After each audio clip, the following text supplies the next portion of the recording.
అస్సలాముఅలైకుం hi అండి. ఇంకా ఈరోజు అయితే blouse back side neck design అయితే స్టిచ్చింగ్ అయితే చేస్తున్నాను, మీరు చూసేయండి. ఇంకా ఫస్ట్ మనము మెయిన్ క్లాత్కి రాంగ్ సైడ్ కాదండి, రైట్ సైడ్ లైనింగ్ వేసుకొని ఇంకా నెక్ చుట్టూ ఒక పాదం ఖర్చుతో అయితే స్టిచ్ చేసుకుంటారు. అలా చూడండి. ఈ విధంగా మూలాల దగ్గర వచ్చేసి సూది కిందికి దింపి ఈ విధంగా తిప్పుకుంటూ స్టిచ్ చేసుకోవాలండి. చూస్తున్నారు కదా నేను ఎలా అయితే స్టిచ్ చేస్తున్నానో ఆ విధంగా స్టిచ్ చేసుకుంటూ రావాలండి. అలాగే క్లాత్ నుంగుని అడ్జస్ట్ చేసుకుంటూ స్టిచ్ చేసుకుంటేనే మనకు పర్ఫెక్ట్గా అయితే వస్తుందండి. ఈ విధంగా మనము మూలల దగ్గర అందుకు కరెక్ట్గా సూది కిందికి దింపి తిప్పుకోవాలండి. ఈ విధంగా చూస్తున్నారు కదా ఇలా. ఇంకా తర్వాతకు వచ్చేసి మనము ఎగస్ట్ ఉన్న మెయిన్ క్లాత్ను కటింగ్ అయితే చేసేయాలండి. ఇలా కటింగ్ చేసిన తర్వాత ఈ విధంగా ఖర్చులు అయితే పెట్టుకోవాలి. చూడండి, మూలలు వచ్చే దగ్గర ఇంకా మనము క్లాత్ దగ్గర అలా ఖర్చు పెట్టుకుంటే సరిపోతుంది. ఈ విధంగా నెక్ చుట్టూ ఖర్చులు పెట్టుకోవాలండి, రౌండ్ తిరిగే దగ్గర. అలాగే ఇంకా నెక్ మొత్తం అనుకోండి. ఆ తర్వాత ఇలా లైనింగ్కు రాంగ్ సైడ్ ఫోల్డింగ్ చేసేసి పైకుట్టు అయితే వేసుకోవాలండి. ఈ పైకుట్టు వేసేటప్పుడు మూలల దగ్గర మళ్ళీ సూది కిందికి దింపి ఈ విధంగా తిప్పుకోవాలండి. అలాగే మూలలు అనేవి ఇక్కడ బయటికి వచ్చే విధంగా నీటుగా బయటికి తీసుకోండి.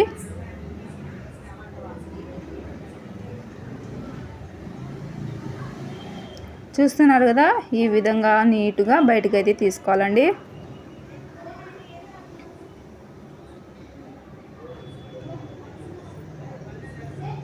ఇలా నీటుగా ఇంకా మనం బయటికి తీసుకుంటే నెక్ అనేది ఈ విధంగా అయితే వస్తుంది. చూడండి, ఇంకా తర్వాతకు మనము ఇంకా లైనింగ్ మొత్తం జాయింట్ చేసేసి ఎగస్ట్ ఉన్న క్లాత్ను అయితే కటింగ్ చేసేయాలండి.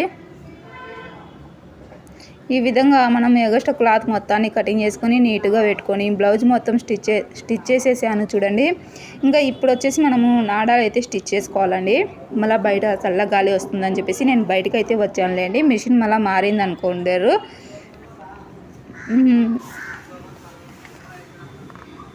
ఈ విధంగా మనము నాడాలు అయితే స్టిచ్ చేస్తున్నా చూడండి. చిన్నగా ఈ విధంగా మనకు నాడా పట్టేమైనా చూసుకొని ఇలా చిన్నగా నాడాలు అయితే స్టిచ్ చేసుకుంటూ రావాలండి. ఇక్కడ నేను 3 స్టెప్పులు అయితే పెడుతున్నానండి, 3 స్టెప్స్ అయితే పెడుతున్నా చూడండి. నాడాలు ఈ విధంగా మనము పెట్టుకోవాలండి. నాకే అర్థం కావడం లేదు. మాట్లాడేటప్పుడు నాలుక మడత పడుతుంది, మాట అనేది తడబడుతుంది. అదేంటో నాకే అర్థం కావడం లేదు. కొంచెం అడ్జస్ట్ చేస్తూ ఉండండి. ఈ విధంగా ఇంకొక పాదం ఖర్చుతో ఇంకొక స్టిచ్ అయితే వేసుకోండి. ఎందుకంటే మనకు బ్యాక్ సైడ్ క్లాత్ అనేది నాడా క్లాత్ అనేది లేవకుండా ఉంటుంది, అలాగే పిగిలిపోకుండా ఉంటుంది, పీసులు పోయి. ఇంకా ఆ తర్వాత ఇంకా ఎగస్ట్ అనిపిస్తే ఈ విధంగా కటింగ్ అయితే చేసేయండి. ఇంకా ఇదే విధంగా ఇటు సైడ్ కూడా మనము 3 స్టెప్స్ అయితే స్టిచ్ చేసుకోవాలండి.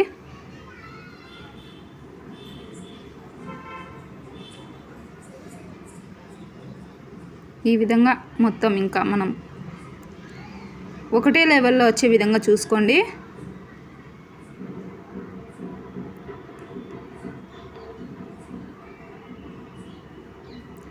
ఇంకా ఈ విధంగా స్టిచ్ చేసిన తర్వాత మళ్ళీ ఒక పాదం ఖర్చుతో స్టిచ్ అయితే వేసుకోవాలండి. ఇలా స్టిచ్ చేసుకున్న తర్వాత ఎగస్ట్ ఉన్న క్లాత్ను అయితే ఇలా నీట్గా కటింగ్ అయితే చేసేయండి, నీట్గా ఉంటుంది. తర్వాతకు వచ్చేసి ఇంకా మనము నాడా అయితే స్టెప్ బై స్టెప్ చూడండి. ఈ విధంగా మనము 2 సైడ్ నాడా స్టిచ్ చేస్తాం కదా, ఆ నాడా అనేది అలానే స్ట్రైట్గా పెట్టేయాలండి. మనము కటింగ్ చేయకుండా మొత్తం నాడా మొత్తం ఇలానే పెట్టేయాలి. ఒక 1 మీటర్ అయినా తీసుకోవాలండి నాడా వచ్చేసి. ఆ తర్వాత చూడండి, ఇటు సైడ్ అటు సైడ్ ఫస్ట్ ఎక్కించుకోవాలండి. తర్వాతకు వచ్చేసి ఈ విధంగా ఆపోజిట్ అయితే ఎక్కించుకుంటూ రావాలండి. చూస్తున్నారు కదా ఈ విధంగా. ఇంకా మీకు అర్థమైపోతుందిలే అండి చూస్తానే. ఈ విధంగా ఇటు సైడ్ ఉన్న నాడాను అటు సైడ్ ఉన్న నాడాను ఇటు సైడుకు ఎక్కించుకుంటూ రావాలి చూడండి. ఇంకా ఈ విధంగా అయితే ఎక్కించుకోండి. ఇంకా హ్యాంగిల్స్ అయితే స్టిచ్ చేస్తున్నా చూడండి. ఒకటైతే స్టిచ్ చేసి చూపిస్తానండి, మీకు ఐడియా ఉంటుంది కదా. ఇంకా ఒకటి స్టిచ్ చేద్దామని చెప్పేసి ఇంకా స్టిచ్ చేస్తున్నానండి. ఈ విధంగా మూల దగ్గర వచ్చేసి క్లాత్ ఇలా ఫోల్డింగ్ చేసేయండి పైకి. మనకు ఖర్చు అనేది కనపరాకుండా నీట్గా ఉంటుంది. తర్వాత ఎగస్టున్న క్లాత్ని కటింగ్ చేసేసి ఇంకా నాడ అనేది రివర్స్ చేసేస్తే చూడండి ఈ విధంగా అయితే వస్తుంది. ఇంకా నేను 3 స్టెప్స్ అయితే వేసానండి హ్యాంగింగ్స్ అయితే చూడండి. ఇంకా ఈ బ్లౌజ్ అయితే ఈ విధంగా వచ్చింది కదా, మా పాపకు ఒకసారి వేసి చూపిస్తాను చూడండి. ఇంకా కస్టమర్ బ్లౌజు ఇదేనండి. కస్టమర్ ఈ నెక్ స్టిచ్ చేసి ఇవ్వమని చెప్పింది. ఇంకా మీకు అర్థం కావాలని చెప్పేసి నేను మా పాపకు వేసి చూపిస్తున్నానండి అంతే. ఇంకా ఇదైతే మా పాప సైజ్ అయితే కాదండి, మీకు చూపిద్దాము నెక్ ఐడియా కోసమని చూపిస్తున్నాను. వీడియో నచ్చితే లైక్.